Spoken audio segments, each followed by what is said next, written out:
When you reach that point in your life where you look at the results you're living with and something inside you whispers, I can't keep doing this, that's the spark. That's the moment where your life begins to shift, even if the world around you doesn't notice yet. Because nothing in your outer world can truly transform until you change the story you're carrying inside.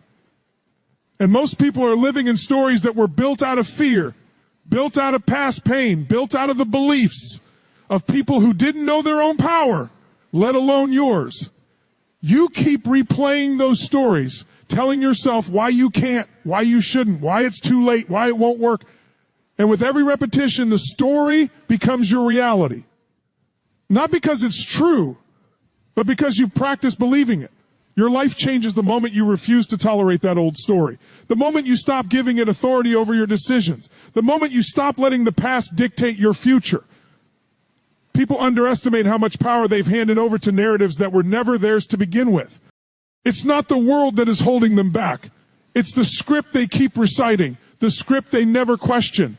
A story of limitation, of this is just who I am, of life has always been this way, of nothing ever works out for me. That story becomes the cage. You decorate it, you adjust to it, you get comfortable in it, and eventually you forget it's a cage at all.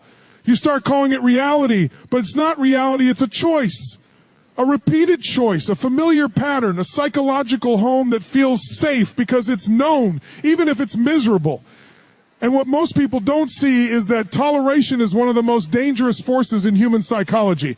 Because whatever you tolerate, you will live. Whatever you accept, you reinforce. Whatever you allow, you strengthen. Your old story survives because you've learned to tolerate it. You've learned to live with the excuses. You've learned to live with the fears. You've learned to live with the beliefs that shrink you. That tolerance becomes the ceiling over your growth.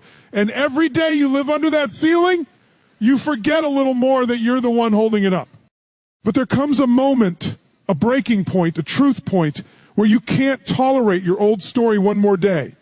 Where you wake up and realize you've been negotiating with your limitations, giving them permission to stay.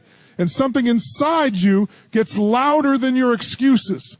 Something inside you stands up. Something inside you refuses to go another day living in a narrative that suffocates your potential. That moment is the birth of real change. Because change doesn't start with action, it starts with refusal. A refusal to stay who you've been. A refusal to keep repeating what has never served you. A refusal to let the patterns of your past define the possibilities of your future.